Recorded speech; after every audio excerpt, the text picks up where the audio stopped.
This video is brought to you by Squarespace. From websites and online stores to marketing tools and analytics, Squarespace is the all-in-one platform to build a beautiful online presence and run your business. Check out Squarespace through the link in the description below. More on them in a bit.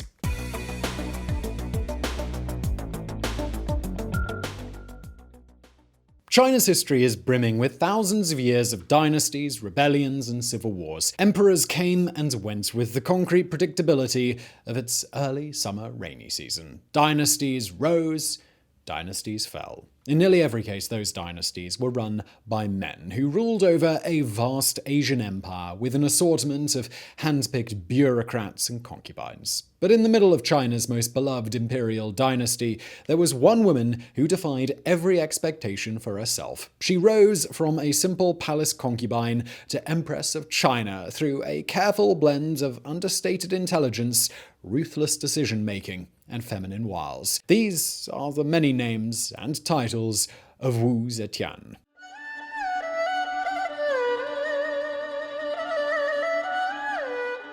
Wu Zhao, who is primarily referenced to by her surname, was born on February the 17th in the year 624 CE. It was a good time to be a citizen of Imperial China. This was the beginning of the Tang Dynasty, believed by many scholars and modern-day Chinese to be the greatest dynasty ever produced by Imperial China. The Tang emperors had perfected Chinese bureaucracy thanks in part to a series of challenging entrance exams that selected and recruited the most intelligent Chinese citizens and gave them jobs in the local or national government. As a result, China was flourishing both culturally and economically. Wu came from a wealthy family. Her father was Wu Shihuo, a chancellor for the emperor in the opening years of the Tang Dynasty. Her mother, known as Lady Yang, came from another powerful family. Even from a young age, Wu lived a very unusual life for a Chinese woman. She was educated in music and politics. She was also instructed in calligraphy and dabbled in a Chinese art form that was gaining popularity at the time: poetry.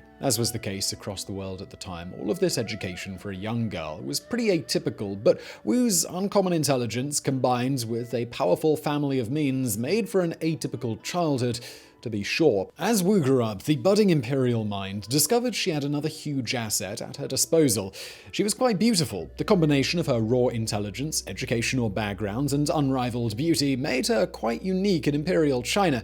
It wasn't long before she was selected for a great honor. At the age of 14, she was selected as the next concubine for Emperor Taizong. Now, to our modern Western standards, being plucked from one's home to live as an imperial prostitute with special privileges might not sound like a huge honor, but in Imperial China, this was a big deal. Think of it like winning an American beauty pageant, except instead of getting 1 million new Instagram followers and a scholarship to Arizona State, you got to have sex with the emperor. If your feminist sensibilities didn't like Wu's forced career choice, you're really not going to like this next part. Emperor Taizong had 9 concubines, and they all had rankings as if they were college basketball teams. But Wu ranked 5th. She was still very beautiful, but Emperor Taizong preferred some of his older, longer-standing consorts to her. Still, Wu enjoyed certain benefits from her early life as a teenage concubine. She was able to accompany Taizong on certain trips throughout China, acting as some sort of cross between a girlfriend, a servant, and a secretary. When she wasn't on the road, she lived on the Imperial Palace grounds with the other concubines in the capital city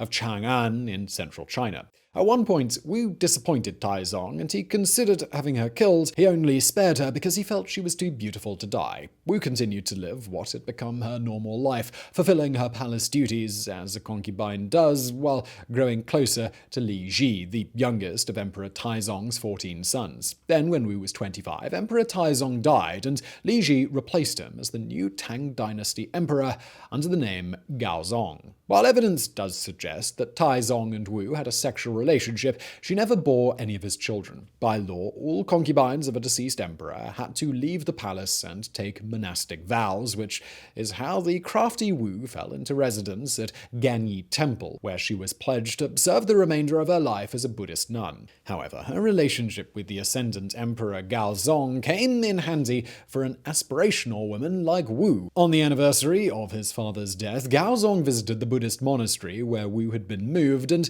when their eyes met, met, the story goes that they cried together in remembrance of the former emperor. Realizing that he found Wu more regal than ever, he sprung her from the monastery and took her back to the palace, where she soon became Gaozong's favorite consort. Now, just before we continue with the video today, I do want to make quick mention of today's sponsor, Squarespace. Now, a couple of things. Maybe you've got an idea for a website or a business up there in your mind, and you're thinking, maybe I should do that. Maybe I should start that new project. Well, two, the only way to figure out whether it's worth doing is to get it out there to the world. And I know that can be daunting because it's scary to go and try new things. But, not knowing how to set up a website is not an excuse. There are no excuses available with Squarespace. Squarespace allows you to create a beautiful, powerful website for whatever you're up to. You want to sell something online?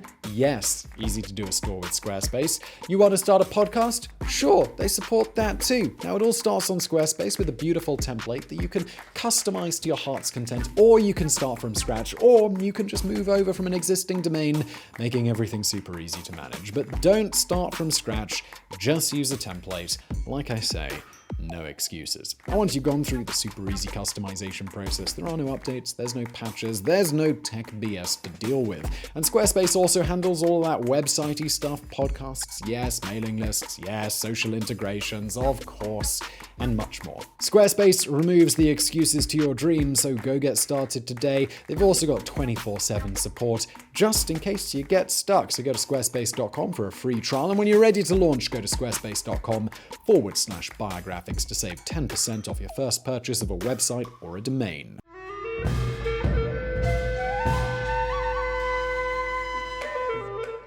Unbeknownst to Wu, when she first saw Gaozong at her Buddhist monastery, there was a second reason that Wu would soon be welcomed back to the Imperial Palace, and her name was Empress Wang. This is where the story of Wu Zetian starts to sound a bit like the plot of a George R.R. Martin novel. Empress Wang was the de facto wife of Gaozong by virtue of her top status, but she was an aging woman who had yet to bear Gaozong any children. Their marital relationship, if you want to call it that, was pretty rocky. Gaozong preferred to spend time with a secondary consort named Xiao. Not only were her jokes funnier, but Consort Xiao had made Emperor Gaozong a father. Empress Wang feared for her position in the palace. So, with a real love triangle on her hands, Empress Wang thought the perfect solution to her problem would be to reintroduce a beautiful old friend like Wu back into the equation. Gaozong could become smitten with a new consort, Xiao and her child would be shoved to the side, and that would give Wang the opportunity she needed to cement her relationship with the emperor. Empress Wang's master plan, it worked perfectly.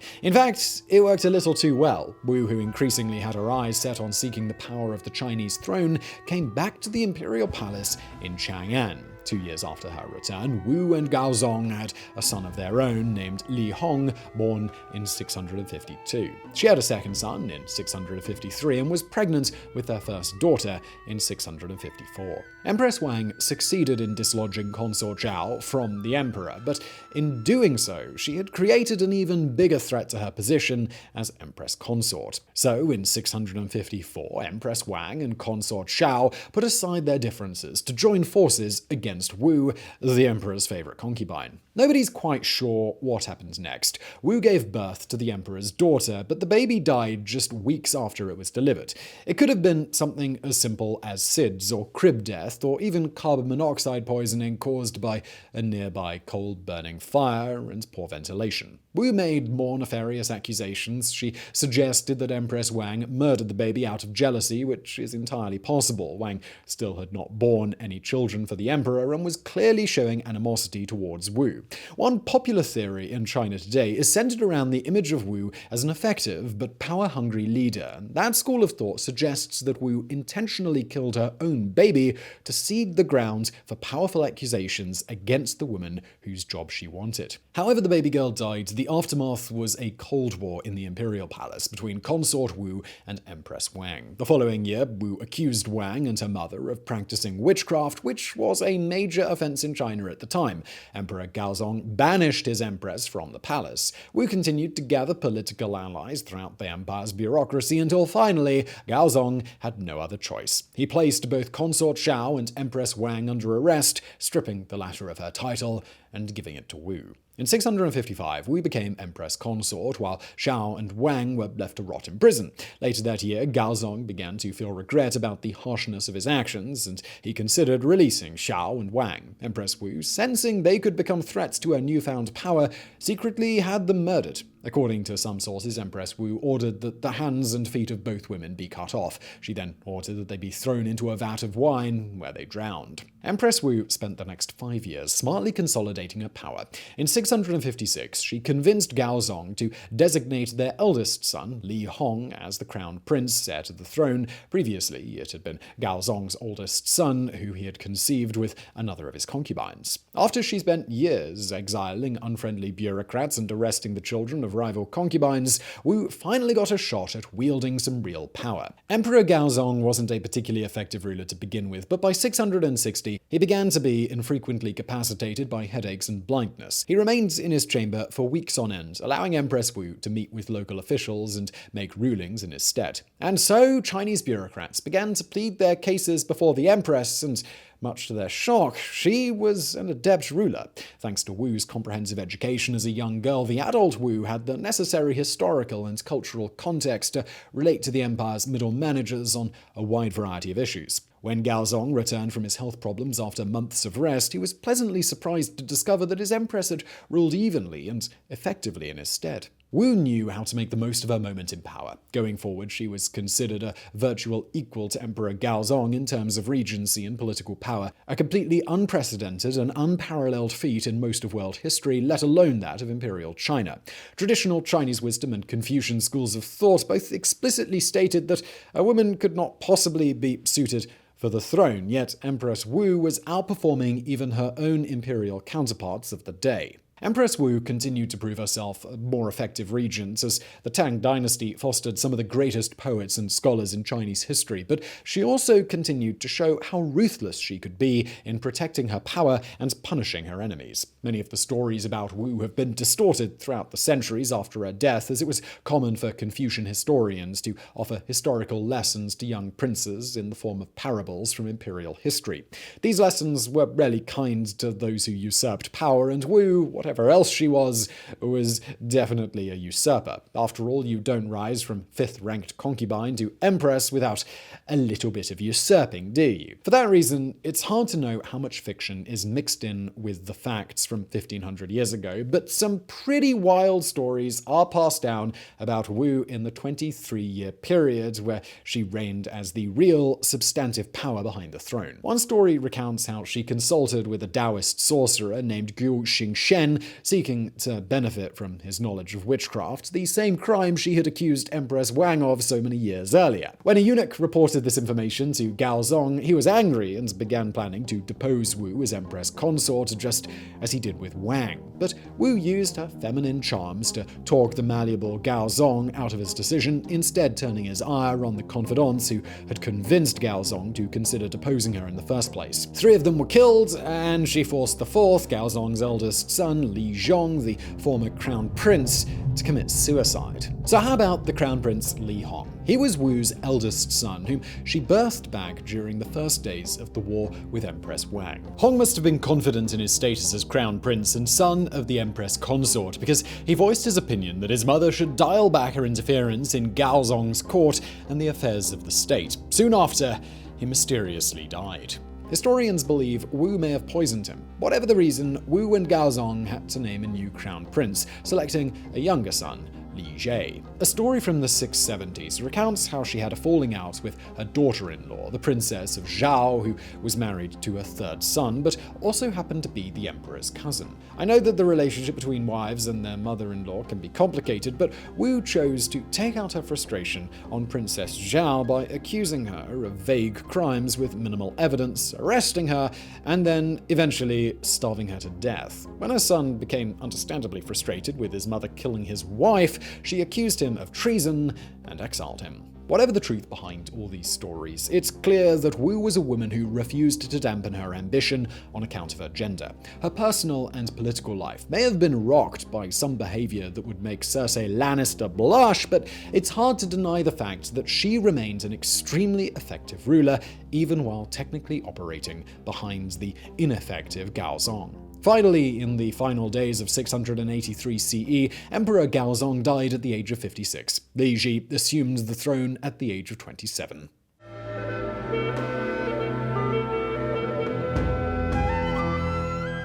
With Gaozong dead, she no longer ruled as Empress Consort. As the mother of the emperor, she had a new title, Empress Dowager or Queen Mother. Despite the title change, her plan was the same: rule China as the power behind the throne. Her son, Li Jie, was renamed as Emperor Zhongzong, and the Tang Dynasty continued on. This plan worked great for all of 6 weeks. The last will and testament of Gaozong called for his inexperienced son to look to his brilliant mother in the matters of state, but the newly crowned Emperor Zhongzong was more interested in listening to his new wife, Wei.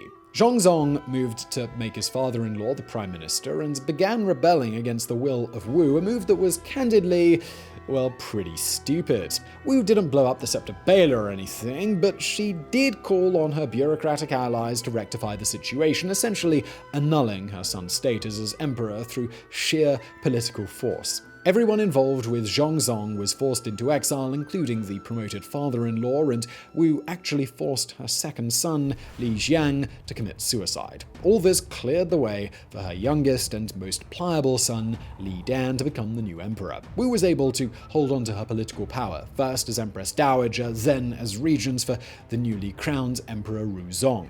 Ruizong was a true puppet. He was not allowed to go to court, officials were barred from meeting with him, and he played no part in the affairs of state. In 685, Wu had amassed absolute power over the Chinese Empire. Ruizong, for his part, had learned a great deal from watching his mother and older brothers. His mother offered him the full imperial powers of his position in 686, and he wisely denied being interested in obtaining them in any meaningful way. Ruizong was savvy enough to understand what many others did not. Wu was never going to give up her power, and being a toothless emperor was still much better than, being sent to live in exile. During her decade as Queen Mother, Wu began to see local rebellions that chafed against her continued consolidation of power. One exile in eastern China drew great public support for his mutinous conflicts, prompting one advisor to point out that Wu could dissolve the whole conflict by returning power to her son, Emperor Ruizong. Strategically, it was a wise observation. Politically, it was the sort of thing you never wanted to say out loud to Wu. She arrested the advisor, took down the names of everyone who spoke out in his defense, then arrested them too and executed the lot of them. Wu began installing beautiful ornate copper mailboxes outside her palaces and other official government buildings so that people could anonymously report dangerous behavior. She had inadvertently created a medieval forerunner to the Chinese secret police, which she used to hunt down and exile or kill the scores of people she believed were rising up against her. It was the cap on decades of harsh authoritarian actions, many of which are difficult to defend, but it's important to remember that the young girl born Wu Zhou had a massive obstacle to overcome: her womanhood. No woman had ever risen to the throne of Imperial China, and she knew that she had to maintain a ruthless edge that never dulled if she wanted to formally sit on the throne before her death. The secret police was the final step in her plan. She used the information from the copper mailboxes to arrest and eliminate her political enemies, regardless of how accurate the information was. By 690, she had removed anyone who might consider voicing opposition to her queenship and thus peacefully deposed her final son, seizing formal power.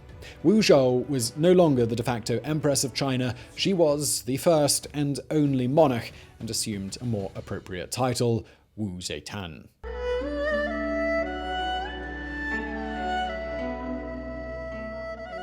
Though Wu ruled for most of her life as the power behind Tang emperors, Wu herself was not of the Tang Dynasty. As such, when she ascended the throne, she declared herself to be the Wu Zetian, the first empress of the new Zhou dynasty. The dynasty would last for 15 years until the end of her life, from 690 to 705. By the time Wu formally became Empress Regnant, she was already 66, an advanced age, particularly for the 7th century. Much of her rule as Empress Regnant mirrored her earlier decades at court. She poisoned, exiled, and killed political opponents to maintain her position while making smart economic decisions for the empire.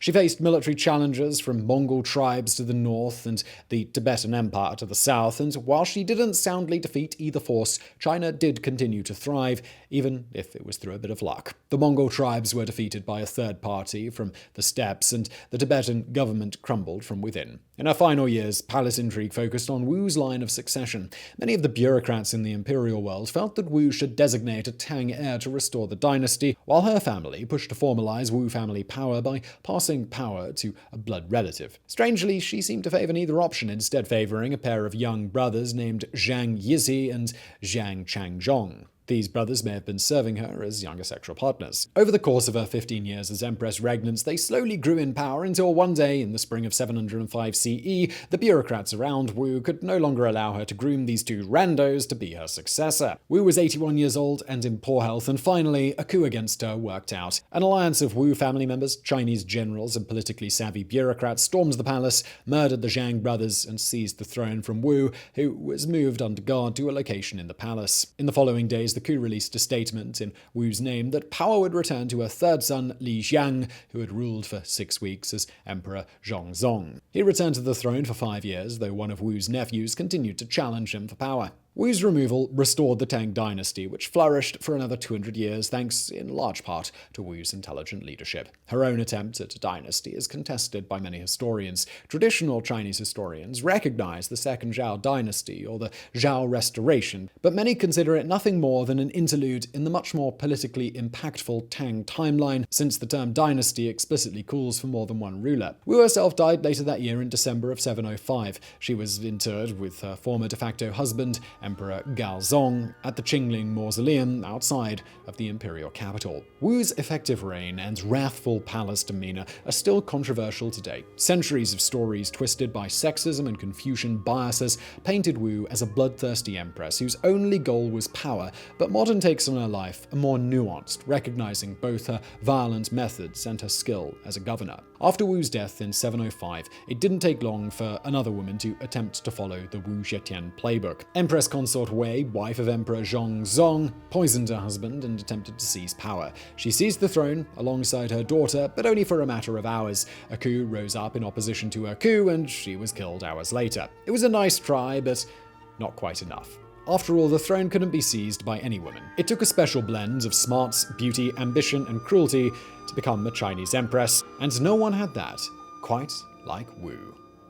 So I really hope you found that video interesting. If you did, please do hit that thumbs up button below. Don't forget to subscribe. Also, please do check out our fantastic sponsor, Squarespace, making this video possible. Link below. Thank you for watching.